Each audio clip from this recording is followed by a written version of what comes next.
Bonjour à tous, je suis Marion. Je suis ravie de vous retrouver pour ce nouveau tuto. Dans la dernière vidéo, nous avons réalisé des constructions du niveau facile. Cette fois-ci, nous allons réaliser ensemble quelques-unes des figures proposées par les cartes jaunes, le niveau moyen. Les cartes jaunes vont vous faire découvrir et vous permettre de mettre en pratique de nouvelles techniques. Par exemple, jouer avec différentes tailles de cônes pour recréer l'équilibre, mais aussi découvrir les aspects magiques, les secrets de Pix, l'accroche entre les pièces, les équivalences entre cônes. Ces techniques feront de vous de vrais architectes. Vous avez réussi toutes les constructions des cartes bleues? Vous êtes prêts à passer au niveau supérieur? Allez hop, on y va!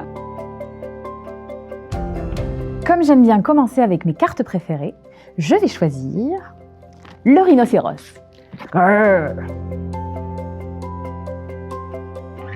Comme à chaque fois, on vous conseille de bien observer la carte pour repérer les éléments qui vont vous servir à reproduire ce modèle. Ici, il va nous falloir 2 cônes rouges pour les yeux, 4 cônes jaunes pour les pattes et 2 cônes bleus pour la corne et la queue. On réunit tous ces éléments et on commence à disposer tout d'abord les 4 pattes jaunes, pas trop éloignées pour que la grande planche puisse tenir, comme ceci. Ensuite, on va venir rajouter la tête du rhinocéros. Alors peut-être que ça ne va pas tenir du premier coup et qu'il faudra reculer un petit peu la planche jusqu'à ce que ça tienne en équilibre pour pouvoir ensuite rajouter les yeux. Si ça glisse, c'est pas très grave, ça donnera diverses expressions au rhinocéros. Et ensuite, nous pourrons terminer par la corne et la queue. Tada! Il est pas sympa comme ça?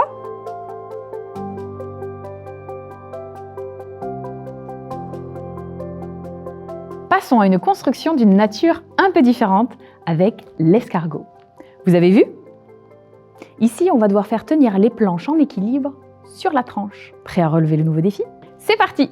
On réunit tous les éléments. Une planche longue pour le corps, 2 petites planches et une grosse planche pour la coquille. Et qu'est-ce qu'il nous faut encore? De quoi faire les antennes, pardi! Pour cela, nous aurons besoin de 2 cônes de chaque couleur, donc 2 bleus, 2 jaunes et 2 rouges. Le petit challenge avec l'escargot, c'est de faire tenir les planches sur leur tranche. Mais vous allez voir, ce n'est pas si compliqué, il suffit de caler la grande planche entre les 2 petites et ensuite de les plaquer l'une contre l'autre pour qu'elles tiennent encore mieux.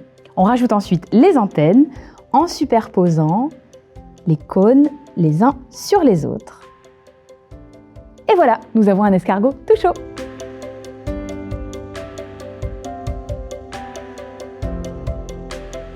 Maintenant que vous êtes des architectes aguerris, vous voilà prêts à construire une montagne. Si, allez, on commence avec la petite montagne. C'est une figure qui va nous amener à jouer sur les inclinaisons pour rééquilibrer la construction au fur et à mesure en utilisant cette fois des cônes de différentes couleurs et donc de différentes tailles à chaque étage. Et des étages, il y en a 4. Il va falloir faire preuve de dextérité et bien se concentrer.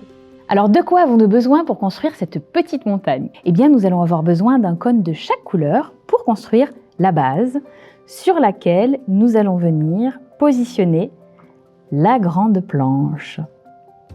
Et nous pouvons déjà commencer à voir que ça penche.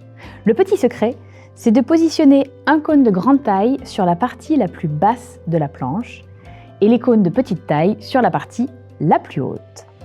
De cette façon, lorsque l'on vient positionner la planche suivante, eh bien, nous retrouvons l'équilibre.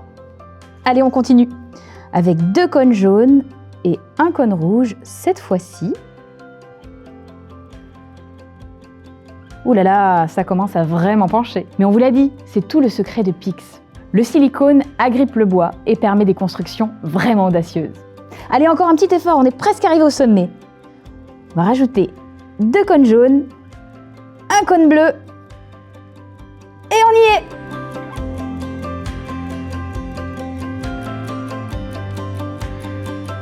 Bravo! Vous avez réalisé un bel exploit. Vous êtes maintenant prêt à passer au niveau le plus élevé, le niveau rouge. Mais ça sera dans une prochaine vidéo. Vous le voyez, Pix est un jeu de construction qui permet, sans même s'en rendre compte, d'exercer des compétences essentielles au développement des enfants. La motricité fine, la coordination œil-main, l'observation, la déduction, le repérage dans l'espace, sans parler de la concentration et de l'attention dont il faut faire preuve pour réaliser ces constructions de plus en plus acrobatiques et qui vont demander de plus en plus de dextérité. C'est ce que vous verrez dans notre prochaine vidéo consacrée aux cartes rouges, le niveau difficile.